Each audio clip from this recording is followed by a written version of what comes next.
Now, let's take the categories of asking other than Allah. First of all, a dead person. Asking the dead person is shirk.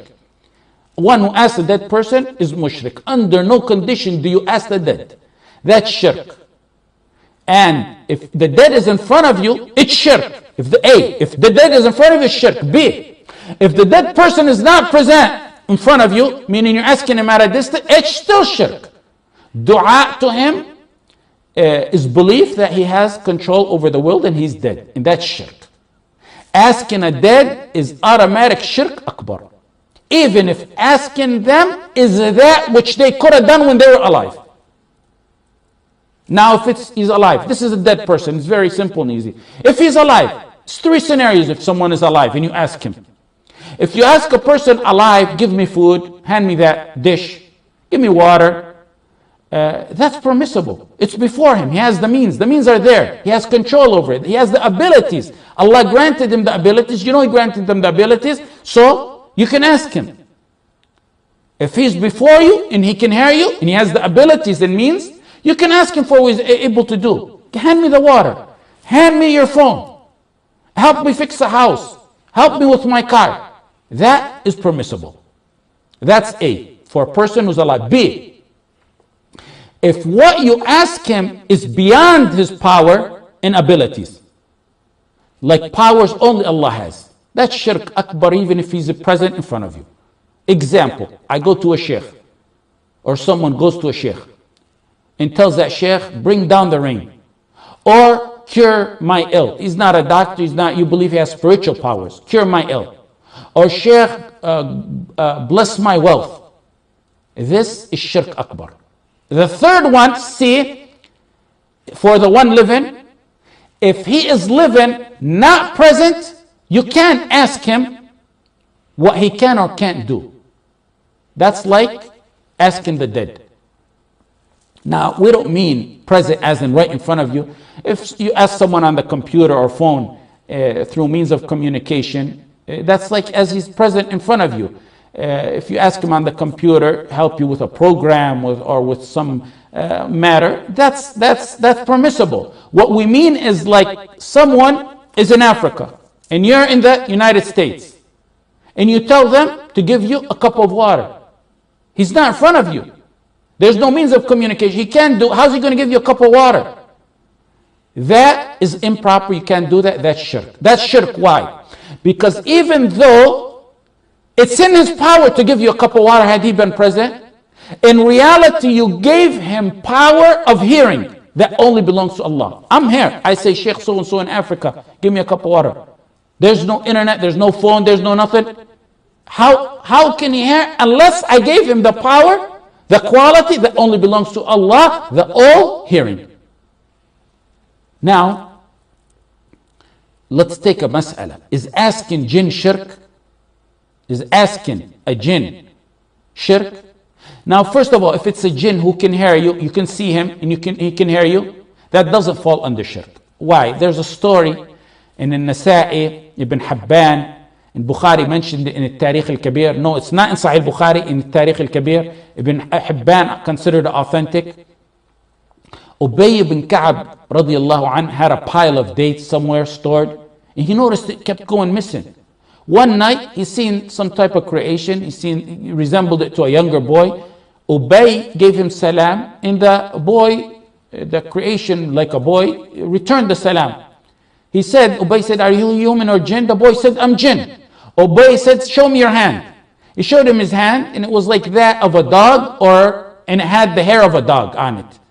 Ubay said to him, why do you keep stealing from our dates? And the jinn replied back, he said, we heard you love to give charity, so we wanted to take, so Allah can reward you. We wanted to take from that, so Allah can reward. Ubay said, what keeps you away from us? And the jinn said, Ayatul Kursi is what puts a barrier between us. So he left. Ubay went to the Prophet ﷺ. The Prophet ﷺ said, Sadaq al-Khabith, Sadaq al-Khabith. Now asking the jinn what's in their ability, Ubay asked him, if you see him, you ask him something like that, or you ask him for direction, that's not shirk. But it's a disputed fiqh matter, if one can ask a jinn or not.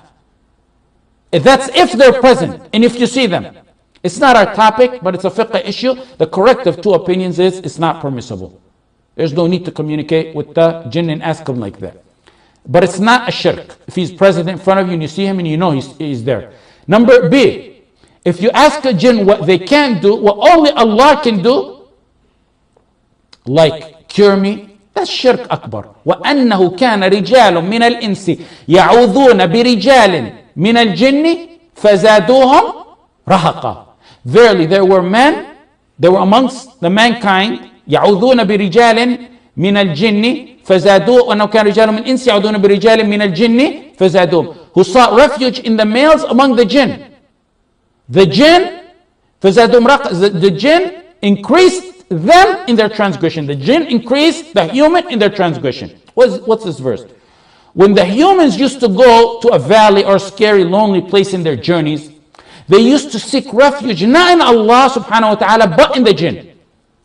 That made the jinn get arrogant. The jinn felt superiority over the ins because they began to seek refuge in them.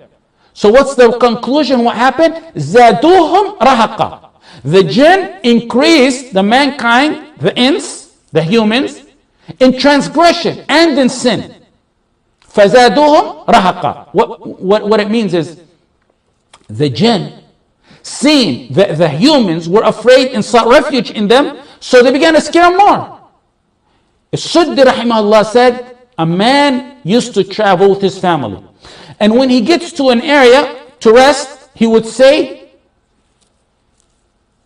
I seek refuge in the master of this valley, of the jinn, that he won't harm me or my wealth or my children or my cattle. That's what one used to say on his journey. That's what يَعُوذُونَ بِرِجَالٍ مِنَ الْجِنِّ. Qatada said when they used to do that, when they used to do this, seek refuge in the jinn would harm them more. زَادُوهُمْ رَهَقًا. Al-Thawri rahimahullah said it means when the jinn seen them, seeking refuge in them, and they were afraid of them, they became more bold towards them. زَادُوهُمْ رَهَقًا. Ikrimah said, the jinn used to flee from humans like human used to flee from the jinn. They used to be scared of each other. Even the jinn were more scared of the human than the humans were of the jinn. But when humans went to the valleys and sought refuge in the jinn, first of all, the jinn used to flee. But the humans began to seek refuge in them. When they started to do that, the jinn said, they're more afraid than we are. They're more afraid of us than we are of them.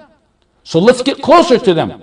And that's when the jinn began to touch the humans with harm, like the mental things that they do and the hardship and inflictions that they do. Zayd ibn Aslam said, Rahaqa means when they sought refuge, when the humans sought refuge in the jinn began to scare them more. Ibn Abbas and Qatada said it's sins. Zaduhum raqa means they, by seeking refuge, when the humans began to seek refuge in the jinn, meaning they gain more sins. It caused the humans to gain more sins. Mujahid said rahaqa is tyranny, meaning the jinn became more tyrants and transgressed more over them. Listen to the story. Ibn Abi Sa'ib al-Ansari said, I went with my father outside of Medina when the Prophet ﷺ was first sent in Mecca, with the early days of the messagehood. We slept on the journey near a shepherd. There was a shepherd, he had some sheep. We said, let's sleep near this man. When it got dark, someone took the sheep away and ran off with it. Something took one of the sheep and ran away. The shepherd ran and said, "O holder, O guardian of this valley, I seek refuge in you. I seek refuge in you." The Bedouin is talking to the jinn. Ibn Abi Sa'id said, we heard a voice, but we didn't see from where it came or anything. He said, Sarhan, let it go. Let the sheep go. And the sheep returned unharmed. And then it was revealed, وَأَنَّهُ كَانَ رِجَالٌ مِنَ الْإِنسِ يَعُوذُونَ بِرِجَالٍ مِنَ الْجِنِّ. It may have been the jinn took the sheep.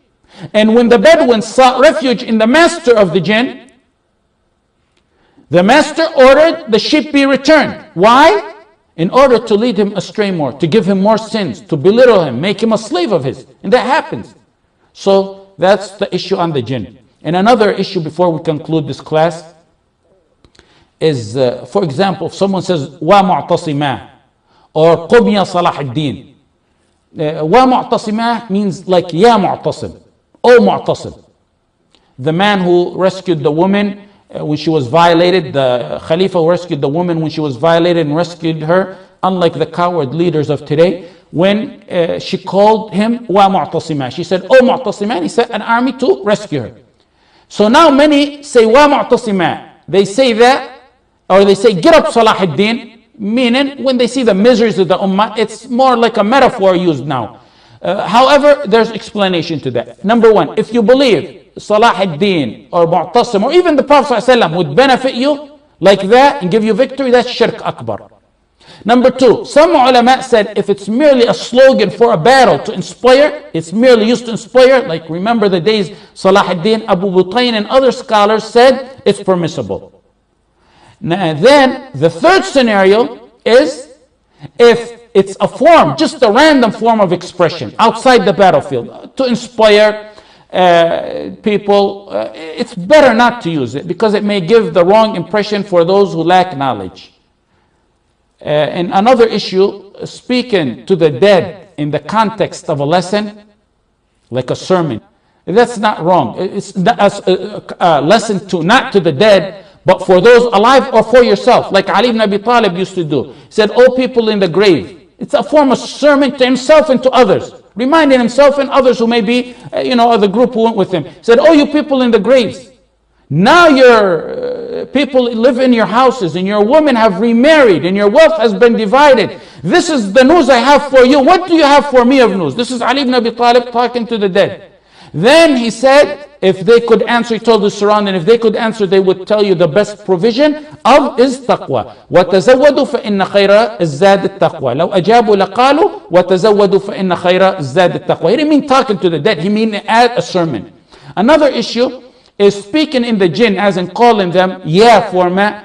If you're saying that to warn them, if they're there in an area, you can do that. In Sahih Muslim, Abu Sa'id said, the Prophet ﷺ said, in Medina there's jinn who become Muslim. If you see any of them, warn them 3 days.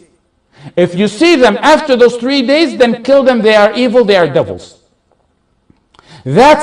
You can say to the jinn in that kind of circumstance. If you see or know for sure they are there. If someone assumes, then you don't use the when telling them. I think the class is up, so we'll continue next week, inshallah. جزاكم الله خيرا وصلى الله على سيدنا محمد وعلى آله وصحبه وسلم.